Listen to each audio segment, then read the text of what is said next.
Right now on Morning News Now, riding a wave of wins, Team USA dominating the medal count thanks to an amazing run that has seen an American on the podium every day since the Games began. From land to sea, we have a look at all the Olympic highlights from Paris and beyond. Also this morning, millions of people from Florida to North Carolina waking up under flood alerts as soaking rains and heavy winds bring down trees and power lines and turn roads into rivers. We're tracking where Debby is heading now and the areas that could see up to 30 inches of rain. Plus, critical advice in her first decision as Democratic presidential nominee. Kamala Harris is set to announce her pick for a running mate today. What we've learned about the rollout, the decision-making process, and where things go from here with just over 90 days until the election. And markets on the mend after a meltdown that saw a global nosedive. Some international markets appear to be rebounding this morning. But is it enough to ease renewed fears of recession? We'll dig into those details. Everything's stable or a little bit higher for this morning so far. But it kept you busy yesterday. It sure did. It sure did. It really did. Good morning. Good to have you with us. I'm Joe Fryer. And I'm Christine Romans. I'm in for Savannah Sellers. We begin this hour in Paris with another historic day of medals for the U.S. at the Summer Olympics. Yeah, Team USA now tied for most gold medals won in Paris after Caroline Marks gave the U.S. its second Olympic surfing title in a row on Monday. And in the women's discus throw, Valerie Allman won her second consecutive gold. On the gymnastics mat, a dramatic curtain call for Team USA's Golden Girls. Jordan Childs was the last competitor in the floor final. Now, it initially seemed that she missed out on the podium, placing fifth, but a late appeal to the judges raised her score by 1/10 of a point, which was just enough to give the 23-year-old a bronze, her first individual Olympic medal. Here's a little bit of what Childs had to say following the event. I was so tired, I didn't even realize my coach was putting an inquiry in, and I was like, okay, yeah, like, let's see, it can vary. So when it came through, I was like very proud of myself. Simone Biles also ended her Paris Games with more hardware. She won silver in the floor event. That was her fourth medal of the Games and 11th of her Olympic career. We're going to be bringing you more from Paris later in the hour. This morning, tens of thousands of people across Florida, Georgia, and South Carolina are waking up without power as Tropical Storm Debby barrels up the East Coast. At least one person in Georgia and 4 people in Florida have died from weather-related incidents. Since Saturday, the storm has dumped more than a foot of rain on a couple counties, Manatee and Sarasota counties in western Florida. Officials say crews have performed hundreds of rescues from flooded homes and stalled vehicles. You can see in this photo the floodwaters are so high, one car in Sarasota totally submerged underwater. Now parts of Georgia are under mandatory shelter-in-place orders as officials warn that dangerous driving conditions there could get worse. NBC News correspondent Priscilla Thompson is live in Savannah with the latest. Priscilla, good morning. So how has the weather escalated there over the last 24 hours, and just how bad could it get today? Yeah, Joe, good morning. It has been a steady deluge of rain, and I want to show you some of the damage that we're seeing here. You can see that this entire sidewalk has come up as a result of the amount of rain. The ground can simply not take it, and it has caused this massive tree to come crashing down, blocking the road, just barely missing this home right here. And so that is some of the damage that we're seeing from this rain. So far, Savannah, Georgia has gotten about 8.5 inches, and as you can see, it's still coming down. It's going to continue coming down throughout the day here. And we expect in this region, we could see up to 30 inches of rain in some areas. So certainly that is a big concern as the storm continues to stall and sort of hover in this area. Joe? Already seeing so many incredible images, and we know there's much more to come. What can you tell us, Priscilla, about the teenager in Georgia who died? Yeah, so tragically, a 19-year-old boy was killed after a tree fell onto his home, and that's according to our affiliate who spoke with the coroner. So these falling trees, certainly a deadly threat. But the other major threat that officials here are concerned about is the flooding. Because of the amount of rain that is coming down, this area is under a flash flood watch through Friday, because even after the rain stops, we're going to be watching for the rivers that are going to be cresting and could potentially cause catastrophic, deadly flooding. Joe? And Priscilla, in a video update last night, the mayor of Savannah said that they were nowhere near the end of this when talking about the impact of Tropical Storm Debby. What is his main message to people there? What's his biggest concern? Well, the message is that this is not over yet, and so people need to continue to heed those warnings. And we saw a lot of that yesterday with people filling sandbags, trying to prepare their homes, making sure they had flashlights and things like that in case they needed to hunker down because of this flooding. And it's important that as we talk about this, we don't forget about the climate connection here, that it is because of the warming atmosphere that the atmosphere is able to hold so much of this water and then dump it like this. And it is what our climate unit refers to as an atmospheric traffic jam that is causing these storms to stall and sit in these areas for hours, if not days in some cases. And that is historic. It is not something that we have seen in the past. And I should note that Debby is going to go back out over the ocean where it could potentially re-intensify because of the warm waters out there, to give you a sense of how all of this is happening. Joe? Priscilla Thompson in Savannah. Priscilla, thank you so much. Let's bring in meteorologist Angie Lastman for more on this traffic jam, as Priscilla described it right there. Angie, good morning. Yeah, good morning, Joe. Priscilla's exactly right. We have these kind of steering currents in the upper levels of the atmosphere, and when they aren't moving quite as fast, we get situations like this where we have a system with a whole lot of moisture sitting close to the water, gaining more of that moisture and potentially strengthening over the next couple of days, but also just kind of sitting in that area and dumping all that rain. And this is exactly what we're waking up to in a lot of spots. You heard Priscilla say it. Still Tropical Storm Debby, winds at 45 miles per hour, but notice that really heavy band of rain that's kind of set up across parts of South Carolina. This is multiple hours of radar data, and check out where the center of the system is. There's not a lot of movement happening, and all of those heavy bands of rain aren't moving a lot either. So we're seeing multiple inches expected here on top of what we've already seen to come. This is going to be something we deal with for a couple of days in this region, actually. 45-mile-per-hour winds right now, moving northeast at just 7 miles per hour. So it is moving, but not all that fast. No surprise that we've got these flood alerts up. I want you to pay special attention to the flash flood warnings. They've been expanded slightly through the morning hours, but they do include the Charleston area. So if you have plans to leave your house today and you live in this region, you're likely going to see some flooded out roadways. This will be something, again, not just today, but over the next couple of days. And here's why. So we likely will see this system work its way a little farther offshore, slowly but surely. It'll sit out into those ocean waters here for a little while. Notice this is Tuesday at 2 p.m. By Wednesday at 2 p.m., 24 hours later, still sitting offshore. Then it kind of takes a little bit of a turn and works its way back towards the coast. This means that it'll spend some time over those warm waters, gaining a little bit of strength, but not likely becoming a hurricane again. Either way, making a secondary landfall here as we get into the later parts of this work week. That's Thursday, 2 p.m., working its way across South Carolina. In the meantime, all of that rain is just sitting on top of this same area. So it's not going to be hard for us to continue to see the flooding concerns for, again, not just today, but in the coming days. As we get to the end of the work week and into the weekend, the system does weaken and it works up the East Coast, but then it starts to bring some of that rain to parts of the mid-Atlantic and the Northeast. Today, though, our main concern for the flash flood risk is going to stretch from specifically that high risk is going to be from Brunswick all the way just south of Wilmington. But either way, across this region, again, the flooding is going to be our main concern with this system. We do have some minor storm surge that we're going to watch for 2 to 4 feet along the coast, especially as that system sits offshore. This will be something that we watch closely. One other note, we do have the potential for some strong storms today. 28 million people are at risk. This is separate from what we're looking at as far as Debby is concerned. This is another system that's working across parts of the Great Lakes, and it will bring some rain to parts of the Northeast and the Mid-Atlantic, especially as we get into the overnight hours. We'll watch for flash flood concern there, but we could also see some stronger storms with this system, Joe. Likely just some strong winds, maybe some hail. Tornado risk is going to be low, but another thing that we're watching, and the flooding remains the biggest issue over the coming days for both of these spots. Just a rainy day all around the country. All right, Definitely. Angie, thank you so much.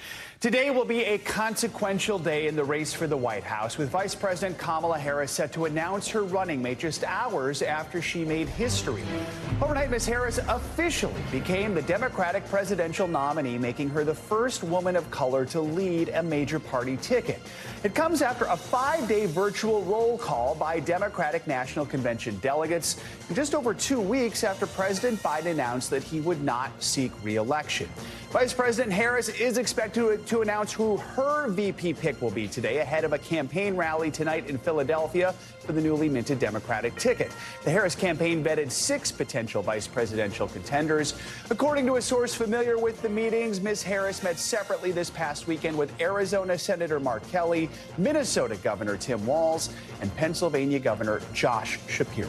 For the latest, let's bring in NBC News White House correspondent Monica Alba and NBC News senior national politics reporter Jonathan Allen. Good morning to both of you. Monica, let's begin with you. Walk us through what we can expect today from the vice president and her soon-to-be running mate.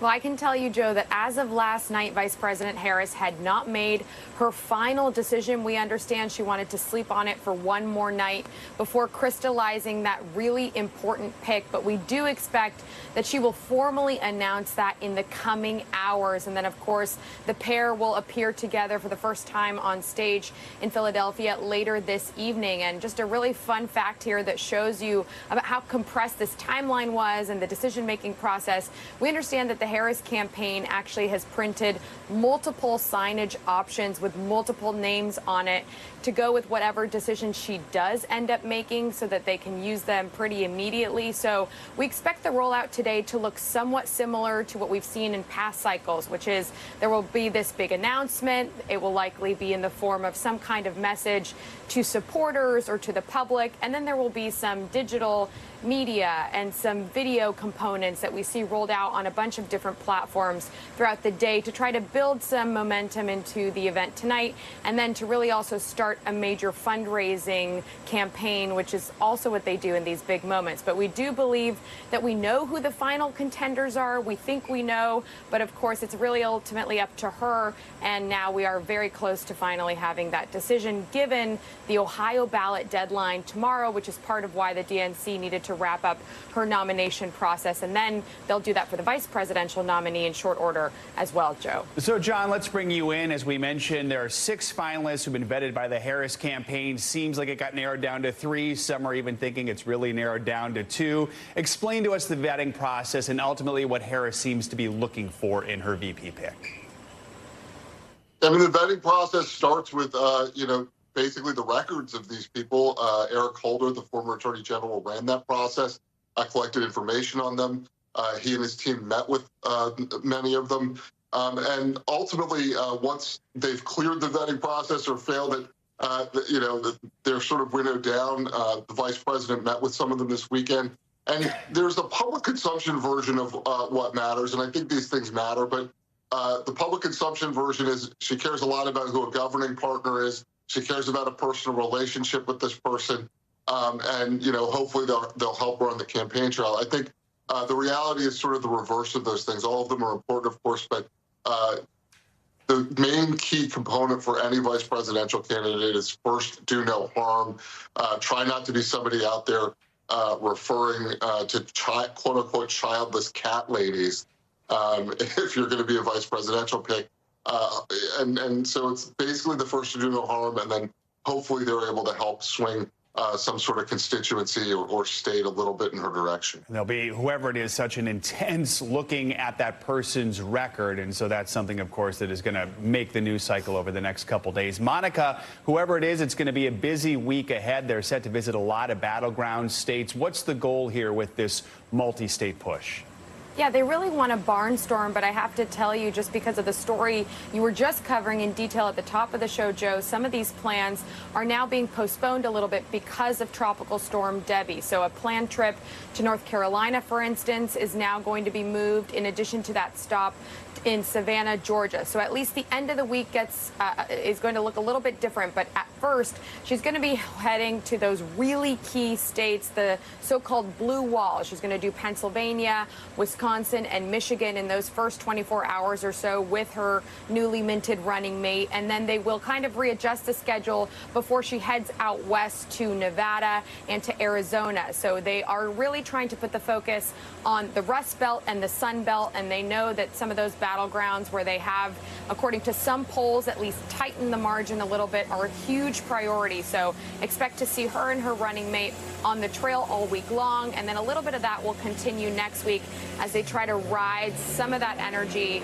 heading into the Democratic National Convention, which starts in Chicago on August 19th. So they're really trying to use all of this for the enthusiasm aspect to then build to that big moment, too. Joe. And John, Vice President Harris is now officially the first woman of color to lead a major party ticket. Real quick here, help us put into perspective just how historic this nomination is. Well, 105 years ago or so, women didn't have the right to vote, at least was not guaranteed in the United States. So, think about the last century of activism, a little bit more than the last century of activism, putting women in a position to vote. I think, without that, Kamala Harris would not be vice president. Without some of the campaigns before her, Shirley Chisholm running for president, Margaret Chase Smith on the Republican side in the 1960s, Hillary Clinton, obviously, probably the one that's most recent and most, in the front of people's minds. This is a historic moment in terms of a woman being, again, a major nominee for president, and of course having an opportunity to potentially win, and obviously being of color as a black woman and an Indian American woman, that is also hugely historic. All right, Monica and John, big day ahead. Thank you both. In Arizona, former Trump attorney Jenna Ellis is now cooperating with prosecutors in the state's fake electors case, according to that state's attorney general. Ellis was one of 18 Trump allies who pleaded not guilty back in May to fraud, forgery, and conspiracy charges. They're accused of taking part in a scheme to overturn the results of the 2020 presidential election in Arizona. But with this cooperation agreement Ellis signed Monday, prosecutors say they are now dropping the charges against her. Joining us now for more is NBC News legal analyst Danny Ceballos. Danny, good morning. So Arizona's AG said in a statement Monday, this agreement represents a significant step forward in our case. Walk us through this agreement, what it could mean for the case. This is a classic cooperation agreement, and Jenna Ellis fits the profile of the classic cooperator. Way back many months ago when she was first charged in the Georgia case, I would have told you the same thing, because she is charged with one count in the Georgia case, for example, which she already pleaded guilty to. And in that case, she is a professional, kind of on the periphery of what all the other alleged bad conduct is. Same thing in the Arizona case. This is the ideal person for the government or prosecutors to go after and offer a cooperation agreement. And what we can glean from that agreement is that she offered them information that's valuable to them. She came in for what's called a proffer. They call it a free talk in Arizona. You bare your soul, you tell them everything, and basically the government, the prosecutors are shopping. If they like what they hear, they'll offer you a deal. And look at that deal. Charges are being dropped. Joe, I can't tell you how rare that is. Almost always in cooperation agreements, there's some element of taking responsibility so that when the witness takes the stand, they're not in that, they didn't get that sweet a deal. In other words, the charges aren't completely dropped. Normally, they pleaded guilty to the haberdashery act or crossing the street without a signal, something like that, so they can at least take on some culpability. It makes them look more credible. The agreement says that Ellis spoke with the prosecution the day before the lead prosecutor came out and told everyone, hey, plea deals might be in the works. We're talking with folks. Could we see more of these people who are charged in this case potentially come forward now that Ellis has? Cooperators operate under the same physics rules as dominoes. When you see one usually cooperate, the others get a sense of, it's like when you're on the internet and you're buying something, you say, act now, this offer is only going to be around for another 10 minutes. And they know, these other defendants know that as more cooperators are added, the government needs additional cooperators less. So there's always that element of time. Oh, look, that person is now cooperating. We ought to really think about it, because that just means the government's case is getting stronger and stronger. And we know and can assume that if the government offered her a plea agreement, they like what she had to say. So that means it was so valuable to them, they offered her the best deal of all, which is dropping the charges. Again, incredibly rare.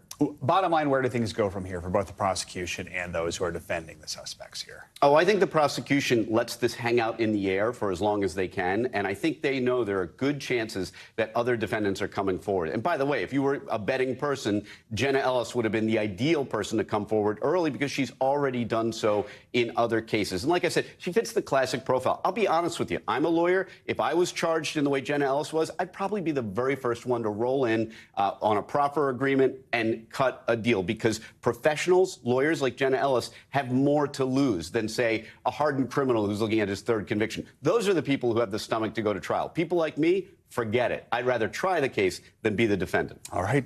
Danny Zabalos, appreciate it. Thank you so much. Thanks for watching. Stay updated about breaking news and top stories on the NBC News app or follow us on social media.